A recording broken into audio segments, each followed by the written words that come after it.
মোদের যাবার সময় হলে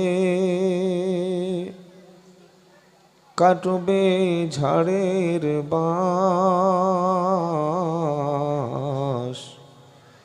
দিনটি দিও জুমার খোদা, রমজানের দিও মাস। সকলে বলি আমিন। মোদের যাবার সময় হলে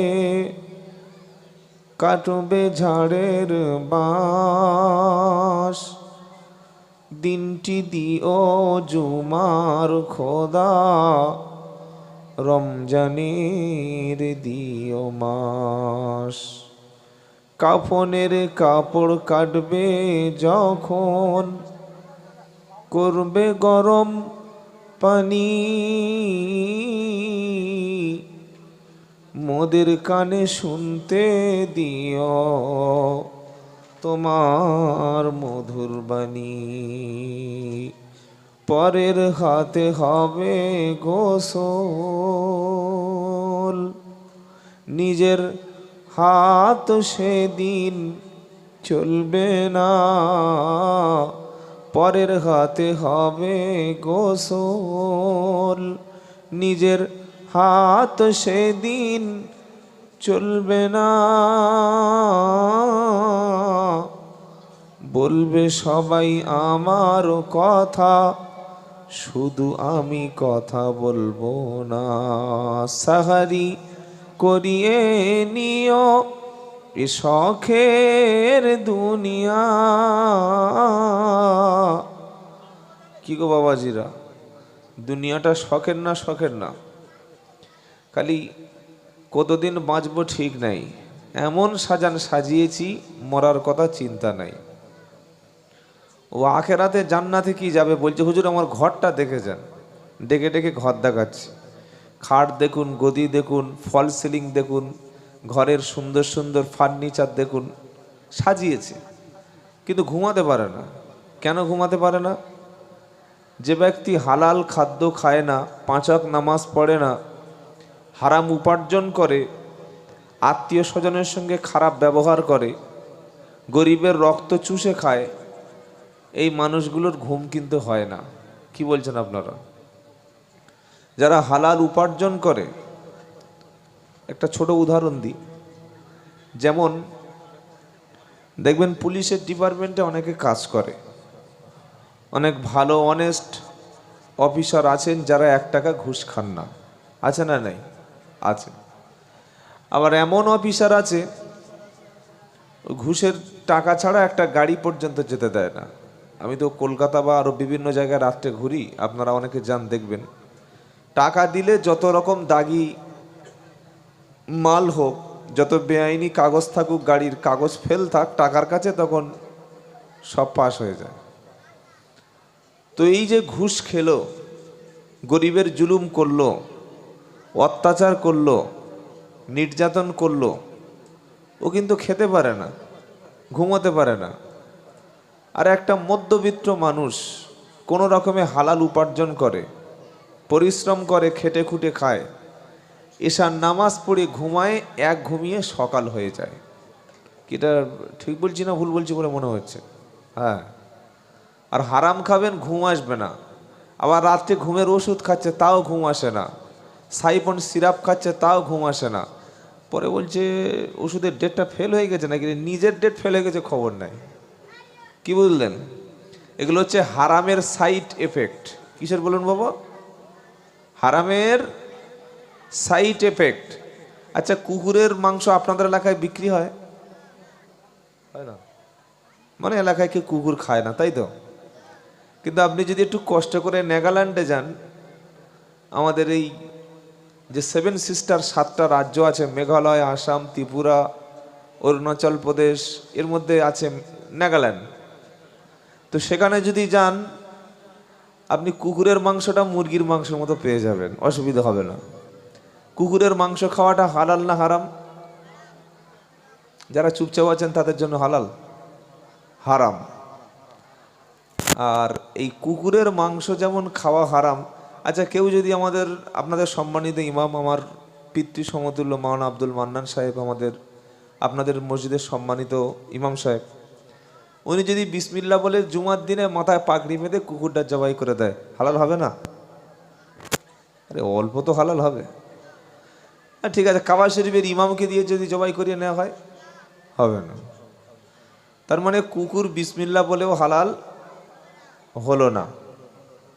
ঠিক আছে, ছেড়ে দিলাম।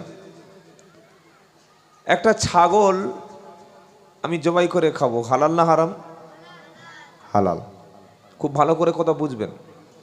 কুকুর বিসমিল্লাহ বলেও জবাই করলে হালাল হলো না, কেউ হালাল করতে পারলো না, আর কিয়ামত পর্যন্ত ও সব মৌলবী সাহেব চেষ্টা করলে হবে না। একটা লোক কি করেছে, কুকুর খাচ্ছে না, বলে না কুকুর খাওয়া যাবে না, নাপাক, ওটা হারাম, ওটা হার্মফুল, ক্ষতিকারক, খাবো না। ও বাজার থেকে এরকম বড় 28,000 টাকা দিয়ে এরকম বড় বড় কান হয় ওই ছাগল একটা কিনে এনেছে। ওটা আপনাদের এই এলাকায় কি ছাগল বলে বাবা? রাম ছাগল। রাম, মদের নাম রাম, আবার ছাগলের নাম রাম, এক ভয়ঙ্কর ব্যাপার কি।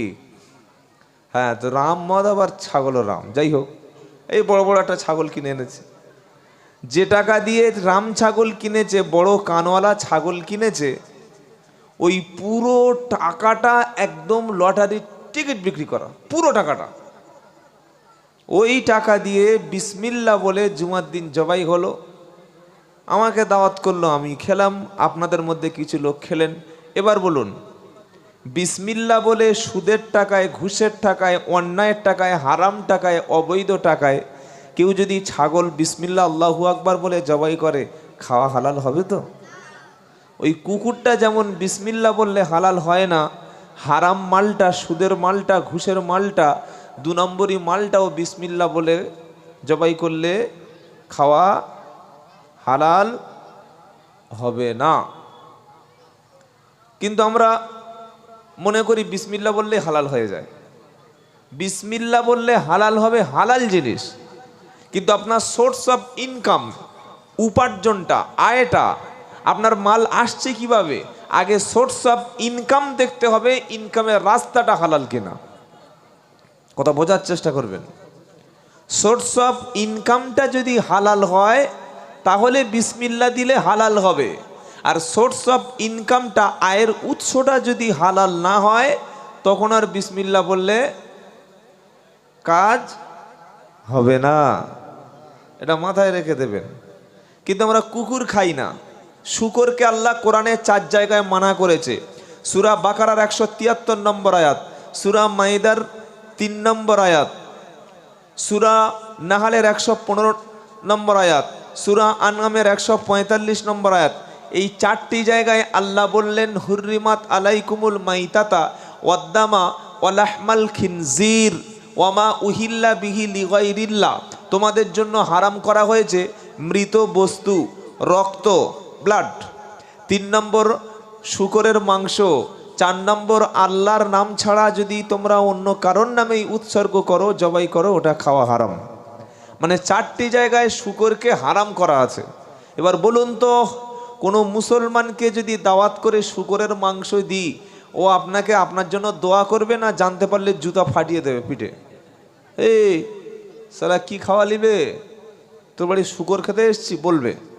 কিন্তু সুদের টাকা দিয়ে ভালো করে দাওয়াত করে খাওয়ান, যাওয়ার সময় দোয়া হবে, রব্বানা যালামনা আনফুসানা ওয়া ইল্লাম তাগফির লানা ওয়া তারহামনা লানাকুনান্না মিনাল খাসিরিন। শুকরের মাংসটা হারাম হয়ে গেল, আর সুদের মালটা দোয়ার সঙ্গে খেয়ে নিল। বুঝতে পারছেন আমাদের ইবাদত কোন জায়গায় গোলমাল হয়ে গেছে? এই যে পাঞ্জাবিটা, এটার দাম ধরুন 1000 টাকা। একটা রিক্সাওয়ালা লোক সারাদিন রিক্সা চালিয়ে, ভ্যান চালিয়ে পাঞ্জাবিটা কিনেছে। এই পাঞ্জাবিটা পরে নামাজ পড়লে নামাজ হবে। আর একটা লোক জালিয়াতি করে, কীরকম? ব্যাংক ডাকাত করে, চিটিংবাজি করে, ধাপ্পাবাজি করে, চুরি করে, হারাম টাকা দিয়ে চিতপুর থেকে একদম A1 কোয়ালিটির, যেটা আসল অরিজিনাল মানে সুতির যে জামাটা, ওই জামাটা কিনেছে, যার 1 মিটারের দাম 800 টাকা, 8 দি কাপড়। মানে জামা গায়ে পরে আছে যেন ওই রসুনের যে খোসা ওই পরে আছে, এত পাতলা, ফিনফিন ফিনফিন করছে। কি বুঝলেন? পরে মসজিদে আল্লাহু আকবার বলছে, সব লোক বলছে এই পাকা আল্লাহওয়ালা, যেরকম সুন্দর চেহারা সেরকম পাঞ্জাবি, কিন্তু মালের উৎসটা ছিল হারাম। আর একটা লোক গরিব মানুষ কোনো রকমে 100 টাকা মিটারের জামা পরে নামাজ পড়ছে, জামা আয়রন করা নেই, পরিষ্কার পরিচ্ছন্ন তেমন নেই, ঘাম, নামাজ পড়ছে।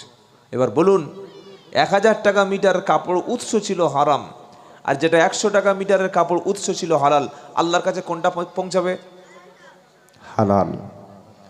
আল্লাহ আমাদের হালালের উপরে থাকা তৌফিক দান করুক, সকলে বলুন আমিন।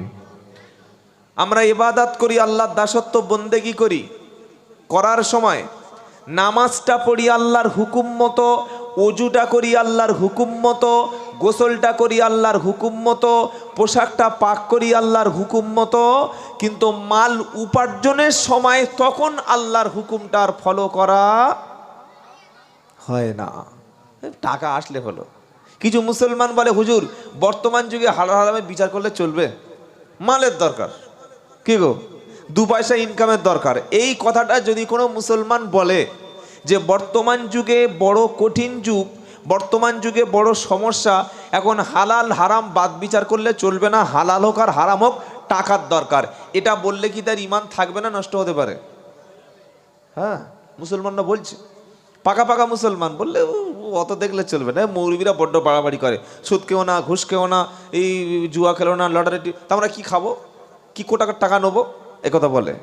মনে রাখবেন, ইমানদার হলো সেই ব্যক্তি যে ব্যক্তি আল্লাহর কুরআনের কথাগুলি বিশ্বাস করে শিরোধার্য করে মেনে নিয়েছে, হালালকে হালাল বলে গ্রহণ করেছে, হারামকে হারাম বলে পরিত্যাগ করেছে, তিনি হলেন ঈমানওয়ালা। আর হারাম খায় আবার যুক্তি দিচ্ছে, ক্ষতিটা কি, করলে লাভটা কি, না করলে সমস্যা কি? হারাম খেয়ে যুক্তি দিলে তার যুক্তি কখনো কাজ হবে না। যাই হোক, আজ থেকে সকলে হালাল খাবো, সত্য কথা বলবো, 5 ওয়াক্ত নামাজ পড়বো, বলুন ইনশাআল্লাহ। আলোচনা শুরুর পূর্বে আমরা সেই আল্লাহর শুকরিয়া যাপন করি যিনি আল্লাহ, যার সাথে কোনো শরিক নাই, যিনি দুর্বল নন, যিনি অচল নন, যার ক্ষমতা সবচাইতে বেশি, যিনি হ্যাঁ বললে পৃথিবী সব কিছু হ্যাঁ বলতে বাধ্য, যিনি কুন বললে সৃষ্টি হয়, ফায়াকুন বললে ধ্বংস হয়, তিনি কে? আল্লাহ।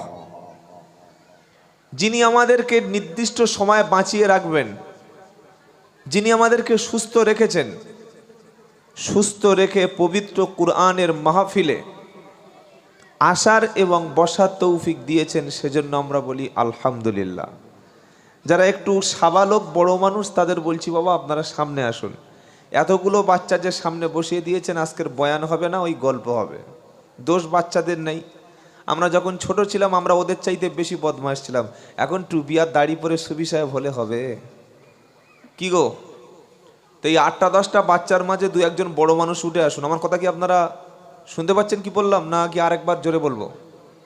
হ্যাঁ, বাচ্চাদের অভ্যাস একটু বেশি কথা বলা, আমরা ওরকম বলেছি, এদেরকে তাড়াবেন না। হ্যাঁ, বাচ্চারা বাবা তোমরা একটু দরকার হয় মাঝখানে চলে যাও, যাও বাবা যাও, এসো বাবা এসো। সব 2টো বড় মানুষ 1টা বাচ্চা বসে, আর সমস্যা হবে না। এই বাচ্চা আর মেয়ে ছেলে যেখানে এক জায়গায় বসিয়ে দেবেন, ব্যাস দেখবেন শুরু হয়ে গেছে। আচ্ছা, আমি একটা কথা বলছি, রাস্তা থেকে 5টা মেয়ে হেঁটে যাচ্ছে, বা এক জায়গায় 5টা মেয়ে চুপচাপ বসে আছে, কতটাকে ঠিক? কি বলছি বুঝতে পেরেছেন? এক জায়গায় 5টা মেয়ে চুপচাপ বসে আছে, কতটা ঠিক? না, 100% ভুল। ও 5টা মেয়ে এক জায়গায় হলে কোনোদিন চুপচাপ বসবে না, বলবেই, কিছু না কিছু বলে শুরু করবে, আর শুরু করলে শেষ নাই। আপনাদের মেয়েরা ভালো, আমাদের এই চাম্পাটি বারাইপুরের কথা বলছে, এখানকার মায়েরা সব আল্লাহওয়ালা, এরা জীবনে কথা বলে না। যাই হোক, যে আল্লাহ আমাকে এবং আপনাকে এনেছেন সেই আল্লাহর দরবারে শুকরিয়া আদায় করি, সকলে বলি আলহামদুলিল্লাহ। আল্লাহর পরেই যিনি, তিনি আর কেউ নন। আমাদের লিডার, আমাদের আদর্শ, আমাদের মডেল, আমরা যাকে পেয়ে ধন্য, তিনি হচ্ছেন মুহাম্মদ মুস্তাফা সাল্লাল্লাহু আলাইহি ওয়াসাল্লাম। সেই প্রিয় রসুলের উপরে দরুদ ও সালাম বর্ষিত হোক, সকলে বলি সাল্লাল্লাহু আলাইহি ওয়াসাল্লাম। আজকের জলসার সম্মানিত সভাপতি সাহেব এবং এই মঞ্চে উপবিষ্ট আছেন অনেক বড় বড় ওলামায়ে কেরাম, হাফেজে কোরআন, মসজিদের সম্মানিত ইমাম সাহেবরা, মুয়াজ্জিন সাহেবরা, আপনারা যারা এসেছেন জ্ঞানীগুণী শিক্ষিত মানুষ, ধর্ম বর্ণ নির্বিশেষে সবাইকে জানাই আন্তরিক শুভেচ্ছা, সালাম, মোবারকবাদ। আর আমার মায়েরা যারা এসছেন, আল্লাহ পাক তাদের উপরে রহম করুন, সকলে বলি আমিন। এই অনুষ্ঠানটা হওয়ার জন্যে যে সমস্ত যুবক ছেলেরা দিনরাত পরিশ্রম করেছেন, আল্লাহ তাদের এই কাজের উত্তম বিনিময়, উত্তম জাযা ফিদ দুনিয়া ওয়াল আখিরা, দুনিয়া এবং আখিরাতে যেন দান করেন, আমরা আরেকবার বলি আমিন। বর্তমান সময়ে খুব কঠিন দিনের মধ্যে দিয়ে আমরা যাচ্ছি। কেন কঠিন? সবচাইতে বড় চ্যালেঞ্জ হলো নিজেকে হকের উপরে টিকে রাখা, ব্যাপক চ্যালেঞ্জ। 2 নম্বর চ্যালেঞ্জ, আমার পরিবারের মধ্যে দিন ইসলাম থাকবে কিনা, আল্লাহ রসুলের আখলাক বা চরিত্র, রসুলের চরিত্র আখলাক আদর্শ থাকবে কিনা, রাখতে পারবো কিনা, এটা সবচাইতে বড় চ্যালেঞ্জ। এই চ্যালেঞ্জ কেন? তার 1 নম্বর দায়ী হলো আমাদের বর্তমানে সোশ্যাল মিডিয়া এবং স্মার্টফোনের অপব্যবহার। আমি কিন্তু বক্তব্য এখনো শুরু করিনি, জাস্ট বক্তব্যর ব্যাকগ্রাউন্ডটাই বলে নিচ্ছি। আমাদের প্রজন্মকে আমরা সঠিকভাবে পরিচালিত করতে গিয়ে, আমাদের ছেলে আর মেয়েদেরকে সঠিক পথে আনতে গিয়ে যেটার দ্বারায় সবচাইতে বেশি সমস্যা হচ্ছে, সেটা হচ্ছে স্মার্টফোনের মিস ইউজ। কথা বুঝতে পারছেন বাবা? 3 নম্বর হলো বর্তমানে শিক্ষা ব্যবস্থা বলতে আর তেমন কিছু বাকি নাই। শিক্ষা ব্যবস্থা পুরোপুরি 90% ধ্বংসের মুখে। কিছু মনে করবেন না, মেডিকেল লাইন, চিকিৎসা বিভাগটা বর্তমানে 90% ব্যবসায় পরিণত হয়েছে। ঠিক তেমনি শিক্ষা ব্যবস্থাটা 50% ব্যবসায় পরিণত হয়েছে। শিক্ষা আবার ব্যবসা? হ্যাঁ। কিরকম ব্যবসা? আমরা যারা সন্তানদের লেখাপড়া শিখাই, যারা স্কুলে চাকরি করেন, তাদের সন্তানকে কখনো স্কুলে পড়ায় না, প্রাইমারি স্কুলে, সরকারি স্কুলে। তারা সবসময় বেসরকারি কেজি স্কুলে ইংলিশ মিডিয়ামে পড়ায়। কেন পড়ায়?